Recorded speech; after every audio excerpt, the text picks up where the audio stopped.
பல தகமைகளோடு எங்களுடைய ஆளுநர் இங்கு வந்திருக்கின்றார். இப்பேற்பட்ட தகமைகள் எங்களுக்கு சாதகமான தகமைகளோடு வரக்கூடியவர்கள் என்பவர்களை நாங்கள் கையிலே விரலிலே எண்ணிக்கொள்ளலாம். முதலாவதாக எம்முடைய ஆளுநர் ஆசிரியராக இருந்தார். ஆசிரியராக இருப்பவர்கள் கொடுப்பதற்கென்றே தான் இருக்கின்றார்கள், எடுப்பதற்கு அல்ல. எதையுமே மற்றவர்களோடு பங்கு கொள்ள வேண்டும், கொடுக்க வேண்டும் என்ற ஒரு அன்பு மனப்பான்மை கொண்டவர்கள். இரண்டாவதாக திரு விஜயகுமாரத்துங்க அவர்களுடைய கட்சியிலே இருந்தவர் எங்களுடைய ஆளுநர்.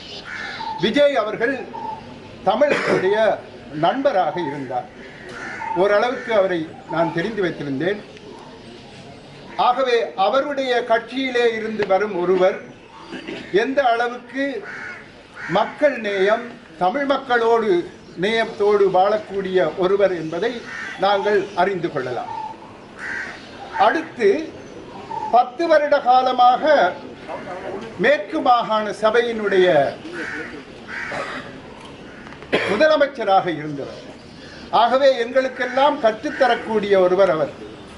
எவ்வாறு ஒரு மாகாண சபை இயங்க வேண்டும், அது இயங்கும் போது இருக்கக்கூடிய பிரச்சனைகள் என்னென்ன, அதற்கு நாங்கள் எந்த விதத்திலே நடவடிக்கைகளை எடுத்துக்கொண்டு செல்ல வேண்டும் என்று ஒரு ஆளுநருடைய இடத்தில் இருந்து கொண்டு தன்னுடைய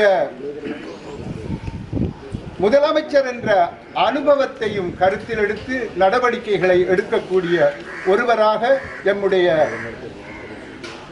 ஆளுநர் அவர்கள் இருக்க போகின்றார்.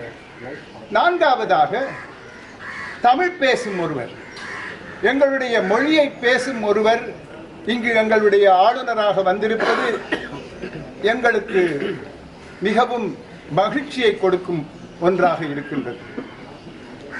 ஆகவே நாங்கள் பேசுவது என்ன, எங்களுடைய மனோநிலை என்ன, எங்களுடைய எதிர்பார்ப்புகள் என்ன என்பவற்றையெல்லாம் அறிந்து கொள்ளக்கூடிய அந்த திறன் அவரிடம் இருக்கின்றது. அதையும் விட பாராளுமன்ற அங்கத்தவராக இருந்தவர். அந்த விதத்திலே பலவிதமான அரசியல் ரீதியான அறிவையும் அனுபவத்தையும் பெற்று வந்திருக்கின்றார். எனவே பலவிதமான நல்ல தகமைகளுடன் எமக்கு ஏற்றவாறு தமிழ் மக்கள் எதிர்பார்க்கும் ஒரு அளவுக்கு நல்லதையே செய்யக்கூடிய ஒருவராக எங்களுக்கு ஒரு ஆளுநர் கிடைத்திருக்கின்றார். அதற்கு எங்களுடைய ஜனாதிபதி அவர்களுக்கு மனமார்ந்த நன்றியை தெரிவித்துக் கொள்ள வேண்டும்.